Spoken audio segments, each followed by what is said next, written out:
श्रोताओं, भगवान मथुरा जाने से पहले जो अक्रूर जी महाराज को भगवान ने उनके संदेह को मिटाने के लिए जो दर्शन दिए थे, उसी दर्शन स्वरूप अक्रूर जी महाराज ने परमात्मा की स्तुति गान किया। और भगवान की जितनी स्तुति करे, प्रशंसा करे, वो तो कम ही है जहाँ वेद शास्त्र कहा गया है। सुखदेव जी महाराज राजा परीक्षित से कहते हैं कि हे राजन,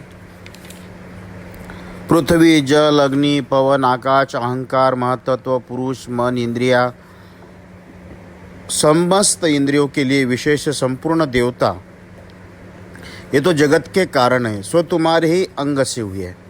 अक्रूर जी महाराज कहते जितना भी सब परमात्मा के अंग से हुआ है।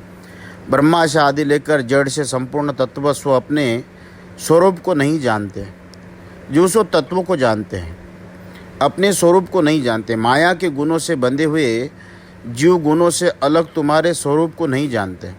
ब्रह्मा के उपासक महापुरुष ईश्वर तुम हो, तुम्हारी ही पूजा करते हैं।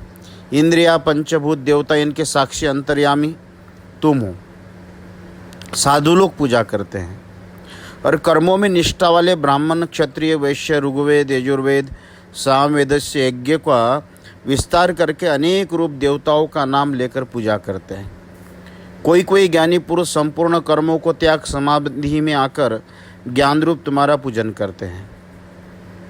जहाँ योगी भी, जिसको ब्रह्मा लोक कहा है, बड़ा कठिन है, वो ब्रह्मा बड़ा कठिन जिसको कहे, उसमें जाना बहुत मुश्किल होता है। और इष्टों को भी ब्रह्मा के स्वरूप के नहीं बताया है। जहाँ प्राण वर्णन, जहाँ कहते कारण, सूक्ष्म, स्थूल, उससे भी परे, आत्मा से भी परे, ऐसे ब्रह्म लोग बताया। वहाँ जाने के एक अलग आता है कि वहाँ जाकर परमात्मा को थोड़ा बहुत समझने की स्थिति अपने अंतरंग में आती है। कोई ज्ञानी संपूर्ण कर्मों को त्याग समाधि में आकर ज्ञान रूप तुम्हारी पूजा करते हैं। और पुरुष विष्णु की दीक्षा लेकर नारद पंचरात्र में है कही पूजा की विधि से वासुदेव, संकर्षण, प्रद्युम्न, अनिरुद्ध इस भेदों से बहुत रूप और नारायण रूप से एक रूप आपकी ही पूजा करते। हे भगवान, कोई पुरुष शिव जी के कहे शैव मार्ग से और पाशुपत मार्ग से शिव रूप तुमको अनेक प्रकार से उपासना करते हैं। सर्व देवता रूप समर्थ हो, जो पुरुष देवताओं के भक्त है और देवता उनके मन लगा रहे, सबके ईश्वर तुम ही हो। हे प्रभु, जैसे पर्वतों से निकली मेघ के जल से परिपूर्ण नदियाँ चारों ओर से बह कर समुद्र में जा मिलती, उसी प्रकार सब देवता मार्ग अंत में तुमसे ही आकर मिलते हैं। सत, रज, तम, ये तुम्हारी प्रकृति है। इन गुणों से ब्रह्मा आदि स्थावर तक सब जिए पिए गुण प्रकृति के तुम में ही हैं। संसार में अलिप्त बुद्धि, जिनकी आत्मा सब प्राणियों की बुद्धि से साक्षी हो, सो मैं आपको नमस्कार करता हूँ। अविद्या से हुआ गुण का प्रभाव वाला संसार देवता, मनुष्य, पशु, पक्षी, इनके देह से ही प्रवृत्त हो जाता है। इसलिए इनमें और आप में बड़ा अंतर है। अग्नि तुम्हारा मुख है, पृथ्वी तुम्हारा चरण है, सूर्य नेत्र है, आकाश नाभि है, दिशा कान है, स्वर्ग मस्तक है, देवता भुजा है, समुद्र काक है, पवन प्राण रूप है तथा बल रूप कल्पना किया है। वृक्ष औषधि देह में रोम रोम, मेघ तुम्हारे केश, पर्वत तुम्हारे हाड़ और नख है। रात्रि दिन पलकों का खोलना तथा बंद करना, प्रजापति तुम्हारा मेढ़ है और वर्षों को तुम्हारा तेज कहा है। तुम अविनाशी पुरुष में लोकपालों सहित लोक स्थित है, बहुत से जीवों को व्याप्त है। ऐसे जल में छोटे छोटे कीड़े चलते हैं, गुलर में भुनगे उड़ते हैं, उसी प्रकार मन की वृत्तियों से जानने में आते जो तुम उनसे अनंत ब्रह्मांड फेरते हो। इस संसार में लीला करने के लिए आप जो रूप धारण करते हो, उसे शोक दूर कर लोग आनंद से तुम्हारे यश को गाते हैं। सत्य व्रत को माया दिखाने के लिए मत्स्य स्वरूप धारण कर प्रलय के समुद्र में विचारण वाले तुम्हारे अर्थ नमस्कार है। मधुकैटभ दैत्य को मारने के लिए हयग्रीव रूप धरने वाले आपको नमस्कार है। मंदराचल पर्वत धारण करने वाले बड़े कश्यप रूप तुम्हारा अर्थ नमस्कार है। पृथ्वी लाने के लिए वारा रूप आपका नमस्कार है। साधु पुरुषों का भय दूर करने वाले अद्भुत नरसिंह रूप धारण करने वालों को नमस्कार है। वामन रूप होकर तीनों लोक नापने वाले तुम्हें नमस्कार है। गरीबीले क्षत्रिय रूप वन को काटने वाले भृगुवंशीपति परशुराम को तुम्हारा नमस्कार है। रावण को मारने वाले रघुवंशों में श्रेष्ठ श्री रामचंद्र आपको नमस्कार है। वासुदेव रूप तुमको नमस्कार है। संकर्षण रूप तुमको, बुद्ध रूप तुमको नमस्कार है। मलेच्छ क्षत्रियों को मारने वाले कल की रूप तुमको नमस्कार है। हे भगवान, ये जीव तुम्हासे मोहित तो अहंता ममता रूप दुराग्रह से कर्म भाग में भ्रमण करता है। हे विभो, मैं स्वप्न के समान आत्मा, पुत्र, ग्रह, स्त्री, भाई बंधु इत्यादि उनमें मूर्खता से सत्य बुद्धि कर भ्रमण करता हूँ। अनित्य आत्मा दुख रूप है, अनेक नित्य सुख रूप जानता हूँ। सुख दुख क्रीड़ा करने वाले अज्ञान से भरे मैं अपने प्रिय तुमको नहीं जानता। जैसे अज्ञानी पुरुष सिवार के ढके जल को छोड़ सूर्य की किरणों से बालू चमकने जलने के लिए जाते, उसी प्रकार ढके तुमको त्याग देहादिकों में मेरा मन नहीं लगा है। कृपण बुद्धि अर्थात विषयों बुद्धि लगने वाले काम्य कर्म से शुभित हुए मन को रोकने वाले असमर्थ नहीं हूँ, परंतु बलवान इंद्रियों को मन को इधर उधर चलायमान कर देता है। हे परमेश्वर, हे पद्मनाभ, विषयी पुरुषों को दुर्लभ मैं आपको बारंबार चरणारविंदों को शरण आया हूँ। तुम्हारी शरण आना ये भी अनुग्रह से हुआ है, मानता हूँ, क्योंकि जब पुरुष का संसार छूटने वाला होता है तब हे कमलनाथ साधुओं की, गुरुओं की, सदगुरु की सेवा करता है। क्योंकि आपके चरणों का प्रथम साधन अगर कोई है तो सदगुरु साधु की सेवा बुद्धि लगती है, उसका मन संतों के चरणों की सेवा करने में लगती है। परंतु तू कृपा बिना साधुओं की सेवा भी नहीं बन पाती, और तुम में बुद्धि तो लगती ही नहीं है।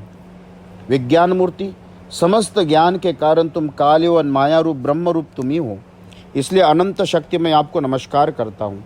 हे समर्थ, हे इंद्रियों के प्रेरक, चित्त के अनुष्ठान अधिष्ठाता, सब प्राणियों के आश्रय तुमको मैं नमस्कार करता हूँ। तुम्हारे शरण में प्राप्त हुई मेरी रक्षा करो।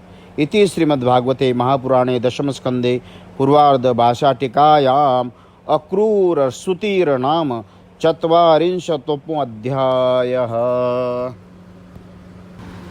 सुखदेव जी महाराज बोले, परीक्षित, अक्रूर जी कृष्णचंद्र को जल में से अंतर ध्यान हुआ देख अत्यंत शीघ्रता से जल में से निकलकर संपूर्ण संध्याउपासना कर आश्चर्यमान रथ के निकट आए। इनको देखकर भगवान कृष्णचंद्र को बोले कि अक्रूर, पृथ्वी में, जल में, आकाश में तुमने ऐसी आश्चर्य वस्तु क्या देखी, क्योंकि तुम आश्चर्य रूप चकित से दिखाई देते हो। तब अक्रूर बोले कि संसार में, पृथ्वी में, जल में जितने आश्चर्य है, सब आश्चर्य विश्वरूप आप में ही विद्यमान है। सो आपका मैंने दर्शन किया। हे परमेश्वर, आप में ही सब आश्चर्य भरे, अतः जब आपका दर्शन मैंने कर लिया तो फिर पृथ्वी, आकाश, इन सब संसार में क्या आश्चर्य शेष रह गया। ऐसे कहे गांधीनी के पुत्र महात्मा अक्रूर जी रथ हाका और तीसरे ही पहर तक मथुरा में रामकृष्ण को पहुंचा दिया। हे राजन, मार्गों में ग्रामों के मनुष्य जहाँ तक इकट्ठे हो कृष्ण बलदेव का दर्शन कर अत्यंत प्रसन्न हुए और उनके रूप में अपनी दृष्टि को हटाने के भी समर्थ न हुए। हे महाराज, इसी बीच में नंदादिक समस्त ब्रजवासी आगे आकर मथुरा बाग में कृष्ण बलदेव के आने का पेड़ा देखने लगे।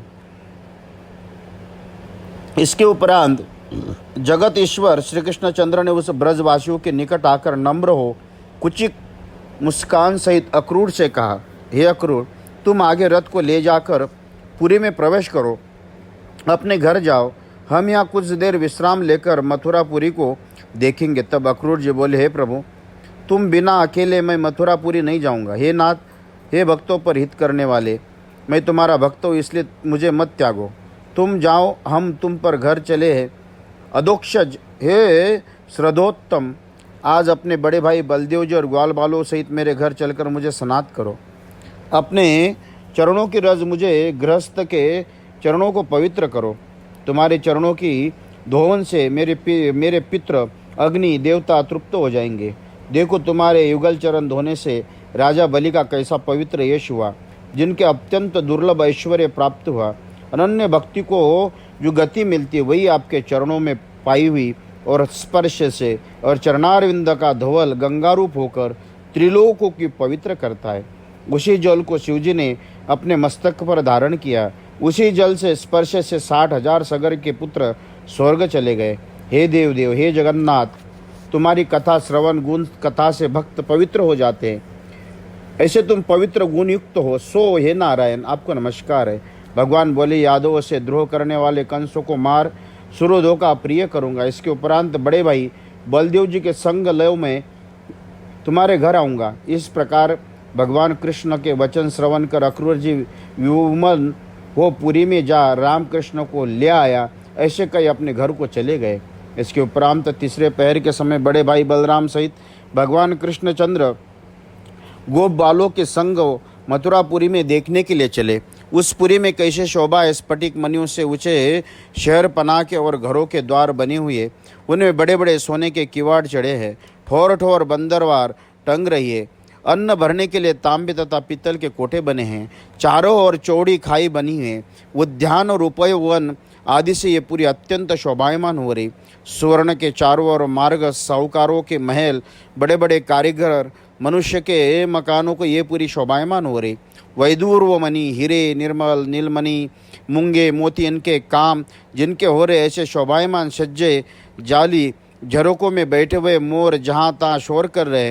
राजमार्ग गलियों में छिड़काव हो रहा है। उनमें पुष्पों की माला, अंकुर, धान की खीर, खीले और चावले मंगल द्रव्य फैल रहे हैं। चंदन जैसे छिड़के फूल जिन पर धरे हुए, दीपकों की पंक्ति धरी, आम की डाल जिन पर विराजमान, ध्वजा जिन पर फहरा रही है, दरियों के कपड़े जिनके नारी से बंधे गहीर सहित, केले के सुपारी के वृक्ष जिनके निकट लग रहे, जल के भरे कलश दरवाजों पर रखे हैं, जिनके वो पूरी बहुत ही शोभायमान मरे। बराबर के मित्रों को संगले मथुरापुरी के बीच बाजार में जिस समय वसुदेव नंदन कृष्ण बलदेव निकले, उस समय इनको देखने के लिए पुरी की बहुत स्त्रियां दौड़ आई। बहुत सी स्त्रियां देखने की इच्छा से महलों पर चढ़ गई। कोई कोई स्त्री उतावले मारे वर्णियों को पहन लहंगे को ओढ़ हाथों के गहने पाँवों में पहनकर चली आई। कोई एक स्त्री अपने एक हाथ और एक पाँव में ही गहना पहनकर चली आई। एक स्त्री एक कान में कर्णफूल, एक पाँव में पायजन पहनकर चली आई। और कोई स्त्री एक ही आँख में काजल लगाकर आ गई। कोई स्त्री भोजन करते ही चली आई। कोई स्त्री आंगन में तेल मल रही थी, वो बिना ही स्नान किए चली आई। कोई सोते से उठकर चली आई। कोई स्त्री अपने बालकों को दूध पिला रही थी, सो सुन कृष्ण बलदेव आए, सो बालकों को रोता छोड़ चली आई। मत वाले हाथी के समान पराक्रम वाले कमल दल लोचन भगवान कृष्णचंद्र के लीलापूर्वक ही हंसनी चित बनी और स्त्रियों का मन चुरा लिया और लक्ष्मी को रमन करने वाले रूप से उन स्त्रियों को आंखों को आनंद देने लगे। बारंबार बातें सुनकर वो उन कृष्ण में लगे रहे, जिनके और उनके चितवन मुस्कान रूपी अमृत का जो सींचना, उस सत्कार पाने से रोमांच हुआ है। ऐसी स्त्री भगवान कृष्णचंद्र को देख नेत्र द्वारा हृदय में ले जाकर आनंद रूप श्री कृष्ण का लिंगन कर काम लोभाधिक दंड देने वाले राजा परीक्षित कृष्ण के बिना मिले ही काम को पीड़ा को त्याग दिया। इसके उपरांत प्रफुल्लित नेत्र वाली स्त्रियां महलों के शिखर पर चढ़ी। कृष्ण बलदेव ऊपर फूलों की वर्षा करने लगी। फिर दही, अक्षत, जल के भर पात्र और माला चंदन भेंट लेकर ब्राह्मण, क्षत्रिय, वैश्य होकर कृष्ण बलदेव का पूजन करने लगी। और संपूर्ण मथुरावासी अत्यंत आश्चर्यमान ये कहने लगी कि गोपियों को ऐसा उत्कृष्ट तप किया जो गोपी मनुष्य के बड़े उत्सव रूप से कृष्ण बलदेव का दर्शन करती है। इसके उपरांत भगवान कृष्ण चंद्र ने वस्त्रों को धोने वाला और रंगने वाला मार्गों का आता हुआ तक धोबी देखा और अति विनम्र, अति उत्तम धुले हुए वस्त्र मांगे और कहा कि धोबी, हमको हमारे योग्य वस्त्र दे दो, कारण हम इन वस्त्रों के योग्य और हमें वस्त्र देने में तेरा कल्याण होगा, इसमें संदेह नहीं। हे राजन, जब इस प्रकार और से परिपूर्ण भगवान कृष्णचंद्र ने धोबी से वस्त्र मांगे, तब अत्यंत क्रोधित हो कंस का सेवक अति घमंडी डांट कर बोला, नित्य पर्वत और वन में फिरने वाले ऐसे कपड़े पहनते हो, हे उद्धत, तुम राजा के वस्त्रों के लिए क्यों मन ललचा रहे हो? हे मूर्खो, यदि अपना जीवन चाहो तो तुम शीघ्र ही यहाँ से निकल जाओ, फिर मत मांगना, क्योंकि राजा कंस के बहुत शौक फिरते हैं। जो धूम मचाता है उसे मारते, लूटते, बांधते हैं। हे राजन, बकवाद करते हुए उस धोबी का सिर भगवान श्री कृष्णचंद्र ने महाक्रोधित हो अपने हाथों से थाप से काट दिया। और मुख्य धोबी मारा गया। तब उल्टे टहल हुए धोबी वस्त्रों को पटक पटक कर चारों ओर को भाग गए। उस समय कृष्ण और बलराम जी मनमानते वस्त्रों को पहनकर बाकी जो रहे सो ग्वालों को दे दिए और सो जो वही छोड़ दिए। महाराज, इसके उपरांत जिस समय भगवान कृष्णचंद्र और ग्वाल बाल वस्त्र पहनकर अपने उसी समय प्रसन्न मन एक दर्जी के पास, उसने आते ही रामकृष्ण के लाल हरे पीले जो वस्त्र थे उनको माला, चमकेली, बाजूबंद और अनेक प्रकार के आभूषण बनाकर शोभामान पोशाक बना दी। इसके पीछे भगवान कृष्णचंद्र और बलदेव जी दोनों भाई अनेक प्रकार के दर्जी के बनाए वस्त्र आभूषण ऐसे शोभायमान लगने लगे जैसे पर्वों में सावरे गोरे श्रृंगार किए हाथी के छोना शोभायमान लगते।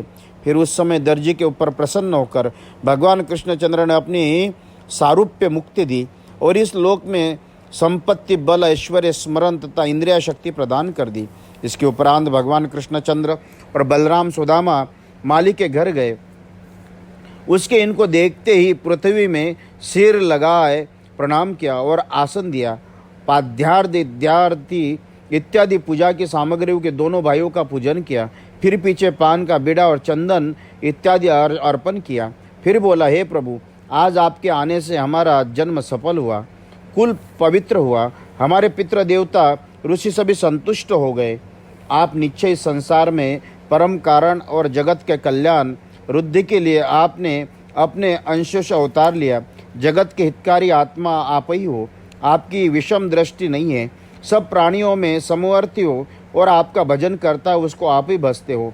आप दासों के आज्ञा करो, आपकी क्या पूजा करो, क्योंकि पुरुषों को जो अपना दर्शन होता है यही बड़ा अनुग्रह है। हे राजन, इस प्रकार प्रसन्न मन सुदामा माली ने भगवान कृष्णचंद्र को शोभायमान सुगंधित फूलों की माला समर्पित कर दी। भगवान श्री कृष्णचंद्र ने उस माला को पहनकर मित्रों सहित प्रसन्न सुदामा माली को वरदान दिया।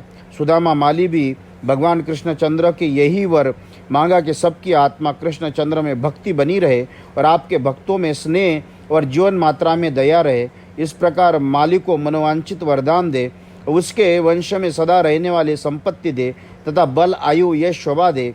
बलदेव जी को संग ले भगवान मनोवांछित वरदान श्री कृष्णचंद्र उनके घर से निकले। इति श्रीमद्भगवते महापुराणे दशम स्कंदे पूर्वार्ध भाषाटिकायां सुपूर प्रवेशो नामको चत्वारिंशो अध्याय। कृष्णार्पणमस्तु। सुखदेव जी महाराज बोले, हे राजन, कृष्णचंद्र ने राजमार्ग में बाजार में आकर ग्रहण किए चंदन का पात्र शोभायमान मुख वाली सामने तरुण कुबरी स्त्री को देखकर हंसकर पूछा, हे सुंदरी, जंगावाली तू कौन है? ये चंदन किसका है? ये हमारे सन्मुख भले प्रकार समझा कर कहो, क्योंकि ये उत्तम चंदन आपको तो तुम्हारा अभी कल्याण होगा। ये सुनकर कुबड़ी बोली, हे सुंदर, मेरा नाम कुबरी है और कंस की दासी हूँ। नित्य प्रति चंदन घिसना यही मेरा काम है, क्योंकि मेरा घिसा चंदन राजा कंस को अच्छा लगता है। परंतु अब आपके बिना इस चंदन के लगाने का कोई पात्र नहीं है। इस प्रकार सुंदर रूप, सुकुमारी और रसिकता हंसिनी बोलनी तथा चितवन से मोहित वो कुबरी ने श्री कृष्ण बलदेव को चंदन लगाया। केसर मिला हुआ चंदन सावरे अंगन में जिस समय भगवान कृष्ण ने लगाया और कस्तूरी मिला हुआ चंदन गोरे अंग में समय बलदेव जी ने लगाया, उस समय दोनों भाई अत्यंत शोभायमान लगने लगे।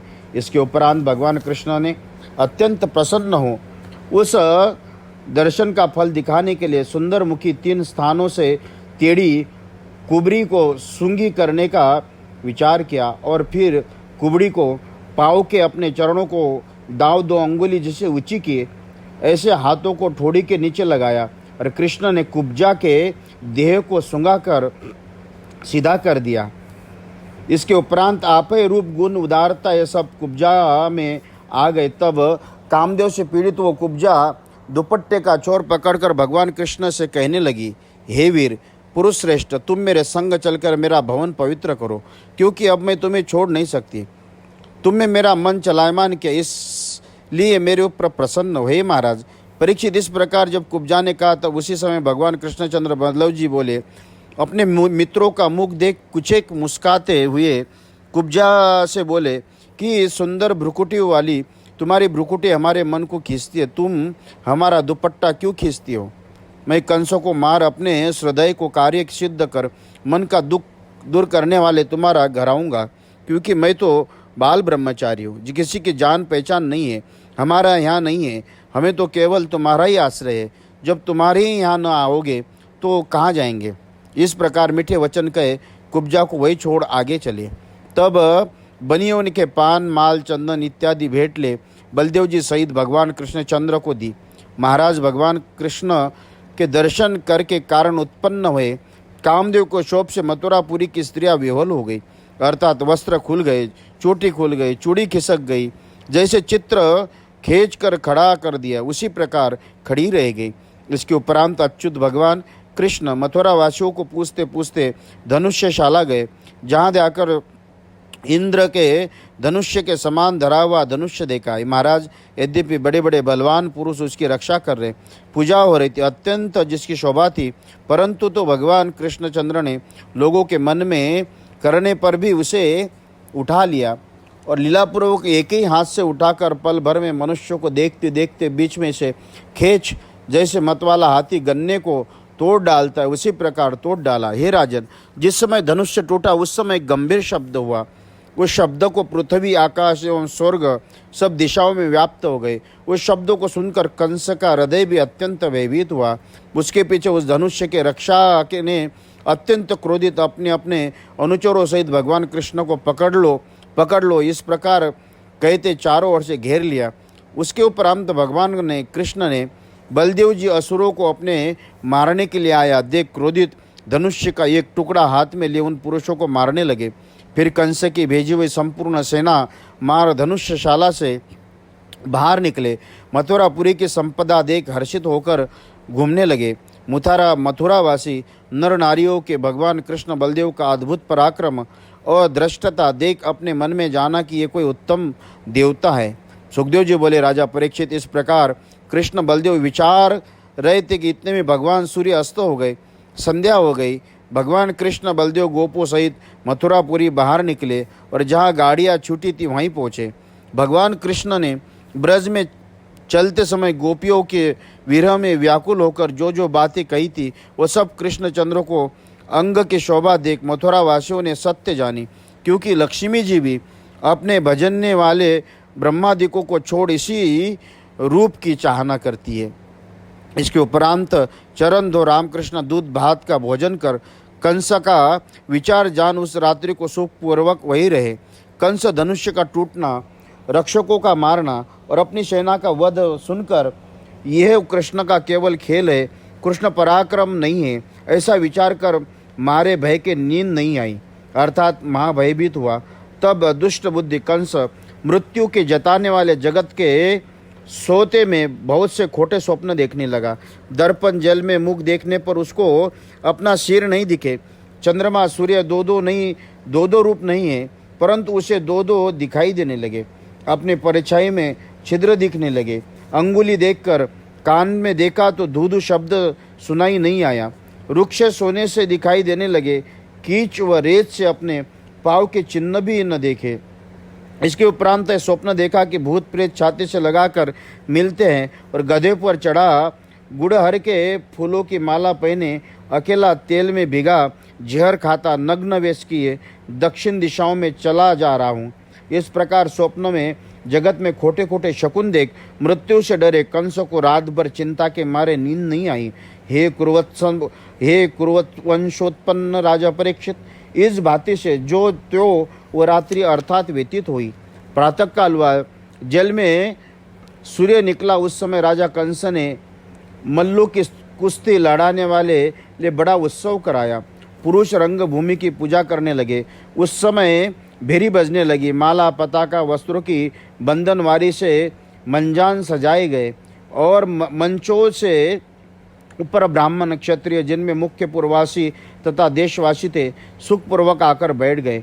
इसके उपरांत राजा कंस भी अपने प्रधानमंत्रियों के संग लेख अखंड मंडल वाले राजा के बीच में एक राजमंचन का था, उसके ऊपर आकर बैठा, परंतु भय के मारे हृदय काँप रहा था। नगारों के बजते झटपट मल्ल खम्भ ठोक जंगे पहने सिंदूर की बिंदी लगा, धूलीमर छोटी छोटी चूटिए में बड़े बड़े गर्व भरे अपने उस्तादों को संग लेकर रंगभूमि में आए। चानूर, मुष्टि, कूट, शल, तोशल अखाड़े में आए और मनोहर बाजों के शब्द सुनकर अत्यंत प्रसन्न हुए। इसके उपरांत कंस के बुलाए नंद आदि संपूर्ण गोप भी राजा कंस के भेंट दे एक मंचन पर आस आकर बैठ गए। इति श्रीमद्भगवते महापुराणे दशम स्कंदे पूर्वार्ध भाषाटिकायां कुब्जा स्वरूपदान मल्ला रंगोपवर्ण नामो द्विचत्वारिंशो अध्यायः। सुखदेव जी महाराज बोले, भगवान कृष्ण ने विचार किया कि यद्यपि हमने धोबी को मार धनुष तोड़ अपना ऐश्वर्य जताया, परंतु तो भी हमारे माता पिता को नहीं छोड़ता और हमको मारना चाहता, इसलिए इस मामा के मारने में ही हमें कुछ दोष नहीं है। इस प्रकार दोष को दूर करने वाला विचार कर कृष्ण बलदेव दोनों भाई जहाँ मल्ल खम्भ ठोक रहे थे, नगाड़े बज रहे थे, उनका शब्द सुनकर देखने को गए। फिर कृष्ण ने रंगभूमि के द्वार पर जाकर देखा कि कुवलिया पीड़ हाथी खड़ा और महावत उसे आगे को पेल रहे थे। ये देखते ही सुरवंशोत्पन्न भगवान कृष्ण फेट बांध मुख पर छुटी हुई कुटिल अलकों को संभाल गले की लंबी माला से जनेऊ समान कंधे पर डाल मेघ के तुल्य गर्ज कर अत्यंत गंभीर वाणी से बोले, हे महावत, हाथी को हटाकर हमको शीघ्र मार्ग दे, नहीं हटाओगे तो अभी हाथी से तुमको मार यमलोक भेज दूंगा। हे महाराज, ये सुनते ही काल मृत्यु के समान क्रोधित महावत ने हाथी को भगवान कृष्ण के ऊपर ढूल दिया। हाथी ने अत्यंत शीघ्रता से आते ही भगवान कृष्णचंद्र को अपनी सूंड में पकड़ लिया, परंतु कृष्ण ने उसी सूंड में फिसल और उसके मस्तक में मुष्टिक मार पिछले पाँवों में छिप गए। और फिर जिस समय कृष्ण को देख क्रोधित हुआ सूंगा सांग की दृष्टि वाले हाथी ने इनके पकड़ने को सूंड चलाई, उस समय सूंड पकड़कर भगवान कृष्ण ने उसके पीछे पाँव से निकल गए। अत्यंत बलवान भगवान कृष्ण ने हाथी की पूंछ पकड़ जैसे गरुड़ सर्प को घसीटता है, उसी प्रकार 25 धनुष तक लीला पूर्वक घसीटा। पूंछ पकड़ते हुए कृष्ण ने जब दाहिने ओर हाथी आता तब कृष्ण उसे बाईं ओर ले जाता और बाईं ओर आता तो दाहिनी ओर ले जाता। अधिक क्या कहे, जैसे गाय के बछड़ों को संग बालक फिरते, उसी प्रकार भगवान कृष्ण ने हाथी को पीछे ले रहे थे। इसके उपरांत भगवान कृष्णचंद्र ने सन्मुख आकर थप्पड़ मार दौड़कर उसी हाथी को पटक दिया। जब उसे गिरा देखा तो कृष्ण ने भी लीलापूर्वक पृथ्वी पर गिरते अत्यंत शीघ्रता से खड़े हो गए और कृष्ण को गिरा जान जब हाथी दांत से पृथ्वी को खोदने लगा, फिर मधु दैत्य के मारने वाले भगवान कृष्ण ने सन्मुख आते ही हाथी की सूंड पकड़ पृथ्वी में पटक दिया और सिंह के समान गरजते हुए हाथी को पाँव के नीचे दाब लीलापूर्वक उसके दांत उखाड़ भगवान कृष्ण ने उस दांत को महाउत को मारा। और जब हाथी मर गया तब कृष्ण बलदेव जी उसे वही छोड़ हाथी के दांत ले कंधे पर धारण कर वहाँ से आगे चले। उस समय रुधिर और मद की बूंदें उनके लग रही थी और हे राजन, कुचिक पसीना भी उसके मुख कमल पर आ रहा था। इस शोभायमान कृष्ण ने गोप बालों के संग लिए हाथी दांत के शोभायमान शस्त्र धारण किए हुए बलदेव दोनों भाई रंगभूमि में पहुँचे। उस समय भगवान कृष्ण ने मल्लों के समान दृष्टि आए और मनुष्य को अत्यंत सुंदर जान पड़े। स्त्रियों को साक्षात कामदेव स्वरूप समझा। दुष्ट राजाओं को काल के समान दिखाई दिए। वसुदेव देवकी के पुत्र समान देखा। भोजपति कंस तो यही देखता कि साक्षात मेरे मृत्यु चली आ रही। अज्ञानियों को भयंकर रूप दृष्टि पड़े और अज्ञानियों को परम तत्व रूप दृष्टि आए। यादव को परम देवता रूप जान पड़े। अधिक क्या कहे, जैसी जिसकी भावना थी उसी प्रकार दिखाई दिए। इस प्रकार भगवान कृष्ण ने बलराम जी के संग लेकर रंगभूमि पहुँचे। हे राजा परीक्षित, कुवलिया पीड़ हाथी को मरा देख किसी ने जितने भी न आवे। ऐसे कृष्ण बलदेव को देख अत्यंत धैर्यवान राजा कंस भी डर गया। बड़ी भुजा, विचित्र वेश, आभूषण, माला इत्यादि वस्त्रों को धारण किए भगवान कृष्ण बलदेव रंगभूमि में जाकर ऐसे शोभायमान लगे जैसे उत्तम रूप धारण कर नेवाल नट शोभायमान लगता है। इस प्रकार अपनी कांति से देखने वाले पुरुषों को मन में चुराते थे। हे राजन, मंचानों पर ऊपर बैठे पूर्वासी देशवासी जन पूर्वों से श्रेष्ठ कृष्ण बलदेव को देख आनंद के वेग से प्रफुल्लित सुख हो गए और अपने नेत्रों को उनके मुख की शोभा देखकर तृप्त हुए। इस प्रकार नेत्र चलाने लगे मानो रूप की भी पी जाए, जीभ ऐसे चलाते मानो चाट जाए, नासिका ऐसे चलाते मानो सूंघ ले, भुजा ऐसे चलाते मानो लिपट जाए। जैसा कृष्ण का रूप कानों से सुना था, उसी प्रकार आंखों से देखकर उनके रूप गुण माधुर्य हृदय बुद्धि जिनकी हो गई, ऐसे पुरुष जैसा सुना वैसा ही आपस में कहने लगे। कृष्ण बलदेव सो साक्षात भगवान हरि नारायण अपने अंश सहित इस संसार में वासुदेव के घर अवतार लिया। देखो, ये सांवरा बालक है, इसने देवकी से जन्म लिया था और अब तक छिपा रहा, क्योंकि पिता के गोकुल पहुंचा दिया था, इसलिए नंद जी के घर रुद्धि के प्राप्त हुआ। इसी कारण कृष्ण ने पुतना को मारा, बगले का रूप धरे हुए बकासुर को दैत्य को मारा, यमला अर्जुन वृक्ष उखाड़े, अघासुर इत्यादि बहुत से दानों मारे। देखो, जब वन में अग्नि लगी थी तब कृष्ण ग्वाल बाल बचाए थे, काली सर्प को दंड दे दिया, इंद्र का मत दूर कर दिया। वही 7 दिन तो गोवर्धन पर्वत को हाथ में लिए रहा। वर्षा पवन ब्रज तापात से गोकुल की रक्षा की। गोपियाँ इस कृष्ण नित्य प्रसन्न हंसकर चितवन युक्त श्रम रहित मुख देखकर अनेक तापों को दूर करती है। अधिक क्या कहे, इस कृष्ण के यदुवंश बहुत विख्यात हो, संपत्ति यश बढ़ाई और इसी कृष्ण के सज्जनों की रक्षा होगी। इस प्रकार मनुष्य परस्पर बातचीत करने लगे। कमल के समान नेत्र रूपवान कृष्ण के बड़े भाई बलराम जी पलम्बासुर धेनुकासुर मारे। क्यों जी मारे, तो कृष्ण ने बलदेव का नाम क्यों लेते हो? देखी सुनी बातों में भी भेद होता है।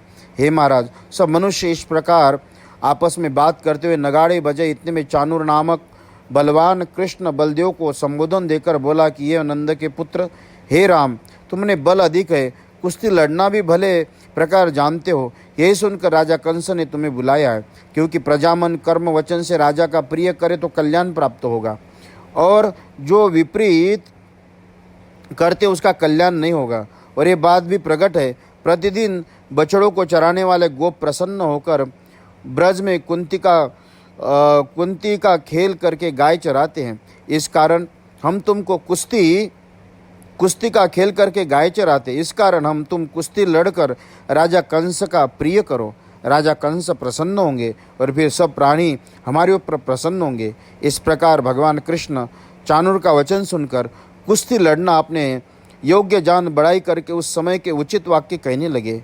जिस कंस की तुम प्रजा हो, उसी कंस की हम वन में रहने वाले प्रजा है, इसलिए राजा कंस का नित्य प्रिय, इसी में हमारा कल्याण है। परंतु देखो, हम बालक हैं, इसलिए हम अपने समान के बालकों से कुश्ती लड़ेंगे। जैसे उचित हो उसी रीति से कुश्ती लड़ो, क्योंकि मल्लों की सभा में अधर्म नहीं होना चाहिए। इस प्रकार भगवान कृष्ण का वचन सुनकर चाणूर बोला कि तुम बालक नहीं हो, बलियों में बलवान हो। बलदेव भी बालक नहीं है, किशोर नहीं हो, क्योंकि 1000 हाथियों का बल रखने वाला कुवलिया पीड़ हाथी तुमने लीलापूर्वक मार डाला, इसलिए हमारे संग तुम कुश्ती लड़ो, ये अनित नहीं है। हे ऋष्णिवंश में जन्मे कृष्ण, मेरी तुम्हारी और बलराम मुष्टिक की कुश्ती हो। इति श्रीमद्भागवते महापुराणे दशम स्कंदे पूर्वार्ध भाषाटिकायां कुवलव्या पीड़ा वधो रंगभूमि प्रवेश निरूपणम नामो 43 अध्यायः। कृष्णार्पणमस्तु।